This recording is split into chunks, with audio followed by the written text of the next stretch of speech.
hoje eu tenho uma linda história para o seu coração. E a história de hoje está no Novo Testamento. Se você ainda não é inscrito nesse canal, faça isso agora mesmo para não perder nenhuma das minhas histórias. À noite, Jesus Cristo reúne seus apóstolos para partilhar uma refeição e expressar seu amor por eles. A última ceia é um momento reverente e belo que acontece antes de Jesus Cristo entrar no jardim do Getsêmani, naquela mesma noite. Seus apóstolos não entendem o sofrimento que ele está para tomar sobre si, mas sabem que algo sagrado está acontecendo quando o querido amigo e mestre os convida a se lembrarem dele. O convite para nós é o mesmo. Devemos lembrar o que ele fez, quem ele é e por que isso é mais importante do que qualquer outra coisa. Você já fez uma ceia com a sua família? Como foi? Pense e compartilhe com quem está ao seu lado, pois agora está na hora. Está na hora de começar a nossa história. Nas reuniões de Jesus com seus discípulos, sempre havia questionamentos por parte deles. Jesus percebeu que algo de errado estava acontecendo entre os discípulos. O mestre sempre foi cuidadoso com eles e perguntou: o que vocês vinham discutindo? Talvez os discípulos não imaginassem que ele fizesse essa interrogação, perguntassem. Naquele momento todos pararam e o silêncio tomou conta deles. Quem sabe pensaram: como ele soube que discutimos? Jesus disse que aquele tipo de discussão traria um grande prejuízo espiritual para eles. Por isso ele resolveu conversar com eles e passar a limpo, mostrando-lhe que não seria necessário pensar em liderança, a ponto de discutirem. A discussão entre os discípulos parecia algo normal, pois eles discutiam para saber qual deles seria o maior. A cidade de Jerusalém fervilhava de gente. Judeus de todos os cantos estavam chegando para uma semana de comemorações da Páscoa. Logo que chegou a notícia de que Jesus estava a caminho de Jerusalém, uma multidão entusiasmada partiu ao seu encontro. Jesus e seus discípulos já haviam chegado a Betânia. Ele pediu a 2 de seus discípulos para buscar um jumentinho que estava preso. Os discípulos fizeram como ele disse. Crianças, o profeta Zacarias havia predito anos atrás que um dia o verdadeiro rei chegaria, não galopando em um cavalo de guerra, mas montado em um pacífico jumentinho. Jesus estava mostrando a todos os que tinham olhos para ver que ele era o rei ao entrar em paz em sua capital. A multidão de Jerusalém apressou-se a descer para se reunir aos recém-chegados. Alguns foram à frente estenderem seus mantos para fazer uma estrada real para Jesus. Outros arrancaram ramos das palmeiras e os espalharam pelo caminho. Hosana, gritavam, salve-nos agora, Deus! Chegou o rei há tanto tempo prometido. Deus abençoe aquele que vem em nome do Senhor. Alguns fariseus que estavam no meio da multidão disseram a Jesus: Mestre, mande que seus seguidores calem a boca. Jesus respondeu: Eu afirmo a vocês que se eles se calarem, as pedras gritarão. Quando Jesus chegou perto de Jerusalém e viu a cidade, chorou sobre ela, dizendo: Ah, se ao menos neste dia reconhecesse quem te pode trazer a paz. Jesus chegou em triunfo às muralhas da imensa área do templo e deu uma boa olhada em volta. Como era noite e Jerusalém estava transbordando de gente, todos voltaram para a casa de seus amigos de Betânia para passarem a noite. Na manhã seguinte, Jesus regressou ao templo. Deveria ser um lugar sossegado, onde as pessoas pudessem ir para orar e aprender sobre Deus, o Deus verdadeiro. Mas Jesus ficou horrorizado com a cena que viu e ouviu. Havia um tumulto ensurdecedor. Ovelhas baliam, vacas mugiam e pássaros cantavam enquanto os mercadores gritavam roucamente. Jesus sabia que os mercadores que vendiam os animais de sacrifício para os peregrinos ofereciam a Deus. Cobravam 20 vezes mais. Os cambistas também trapaceavam. Todo judeu tinha de pagar o imposto do templo na época da Páscoa. Jesus ficou muito zangado, não só pelo fato de os pobres serem enganados, como também porque a casa de Deus estava sendo transformada em um mercado desonesto. A casa de meu pai será chamada casa de oração para todos os povos.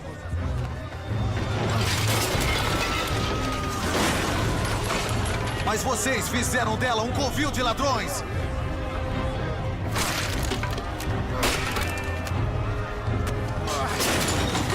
Os líderes religiosos estavam cada vez mais determinados a silenciar Jesus de uma vez por todas. Eles esperavam encurralar Jesus e levá-lo a dizer algo que o colocasse em dificuldades. Chegando à noitinha, Jesus e os discípulos se dirigiram para Betânia e foram para a casa de Maria. Os discípulos ainda não conseguiam compreender o que Jesus queria dizer com todas as palavras. Mas Judas Iscariotes começou a perceber muito bem. Ele era um homem ambicioso e gostava muito de dinheiro. Maria notava que Jesus tinha o coração pesado.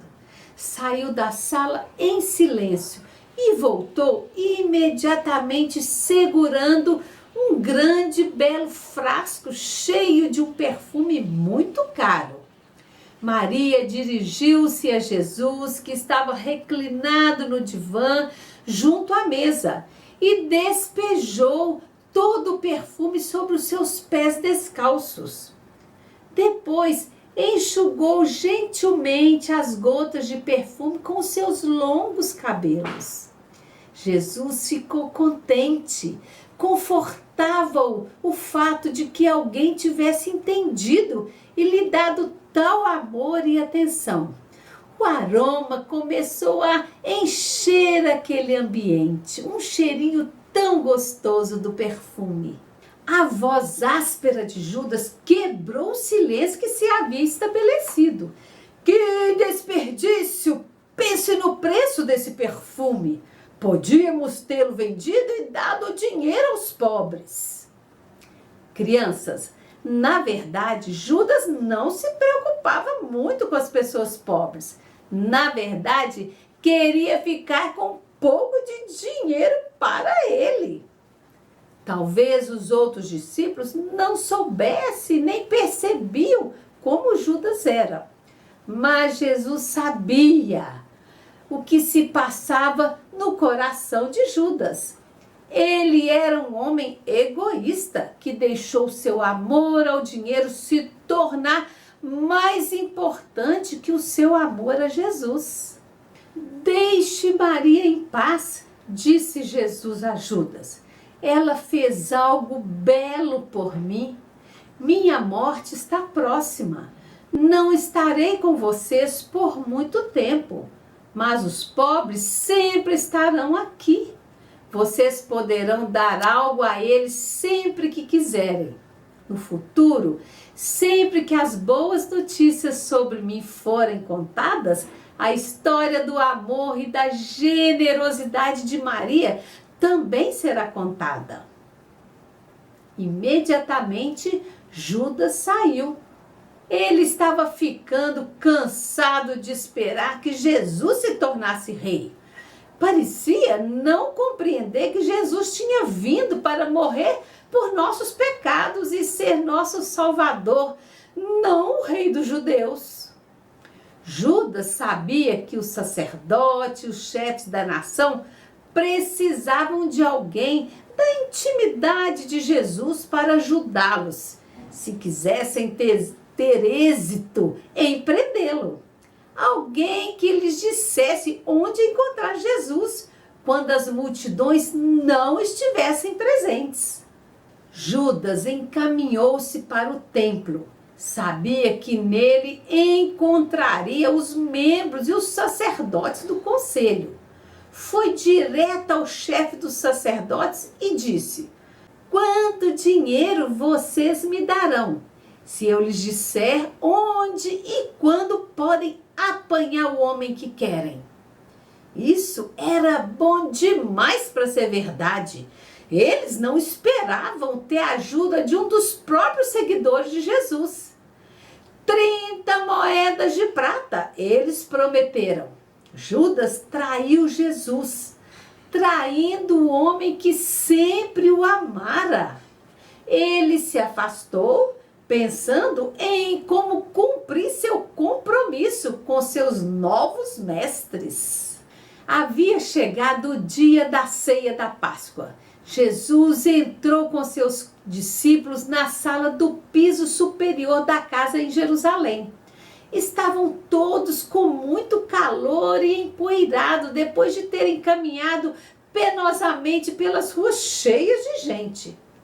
O empregado menos importante da casa destinava-se à função de lavar a poeira e o suor dos pés dos convidados. Havia um jarro de água e uma toalha à disposição deles, mas ninguém estava disposto a fazer um trabalho tão desprezado. Então Jesus se levantou, despejou a água numa vasilha, pegou a toalha. Ele foi lavar os pés de cada discípulo. Imagino que eles se sentiram muito envergonhados. Quando ele terminou de lavar os pés, perguntou aos discípulos se eles entenderam o que ele quis dizer. Vocês me chamam de mestre e senhor, e têm razão. É isso que eu sou. No entanto, estou disposto a fazer qualquer coisa por vocês, até mesmo lavar seus pés, porque eu amo vocês. Quero que sigam meu exemplo. Cuidem uns dos outros e amem-se uns aos outros como eu amo vocês. Os discípulos ficaram entusiasmados por celebrar a ceia da Páscoa, mas começaram a ficar mais sérios ao perceberem que Jesus estava muito triste. Um de vocês vai me entregar aos meus inimigos. Eles ficaram horrorizados. Judas percebeu que Jesus sabia da sua traição, mas Jesus não acusou diante dos discípulos. Em vez disso, tentou oferecer-lhes amizade e perdão. Estendeu para Judas a melhor e mais saborosa parte da comida. O rosto de Judas, porém, permaneceu sério. Ele não voltaria atrás na sua combinação com o conselho. Além disso, ele tinha a informação que eles queriam. Jesus olhou para ele com grande tristeza. Então disse: seja rápido e faça o que tem de fazer. Os outros discípulos não compreenderam o que Jesus quis dizer. Sem uma palavra, Judas saiu da sala. Enquanto faziam a refeição, Jesus fez algo novo e maravilhoso. Ele transformou a velha Páscoa judaica numa ceia com um significado especial que os cristãos mantiveram desde aquele dia até hoje. Primeiro, pegou o pão da mesa e distribuiu entre os discípulos. Comam todos vocês, disse-lhes. Este pão é o meu corpo, que vai ser dado por todos vocês. Depois Jesus pegou uma taça de vinho e a entregou a eles. Bebam isto. Este vinho é o meu sangue que vai ser dado por muitos. Meu sangue será o selo da nova aliança de Deus, que ele fará com pessoas de todas as nações. Pai, não peço que tires os meus seguidores do mundo, mas que os protejas do maligno. Esse é o dia que fez o Senhor. Regozijemo-nos e alegremo-nos nele. Crianças, não muitos dias depois, eles entenderiam melhor o que Jesus queria dizer. Sua morte seria parte do grande plano de Deus para salvar a humanidade. Jesus estava entregando deliberadamente sua própria vida para que as pessoas de toda parte pudessem ter o perdão de Deus e receber vida nova por meio da confiança nele. Olha o que a Bíblia diz no livro de João 6,56. Quem come a minha carne e bebe o meu sangue vive em mim e eu vivo nele. Amém? Crianças, feche os olhinhos, vamos orar? Querido Deus, obrigado por nos incluir no teu maravilhoso plano. Obrigado porque podemos celebrar a ceia em nossas igrejas, lembrando assim do sacrifício de Jesus e anunciarmos a sua morte até que ele venha. Amém. Crianças, chegamos ao final de mais uma linda história da Palavra de Deus. Desejo que essa mensagem fique gravada em seus corações. Espero vocês no próximo vídeo. Beijos no coração e até lá!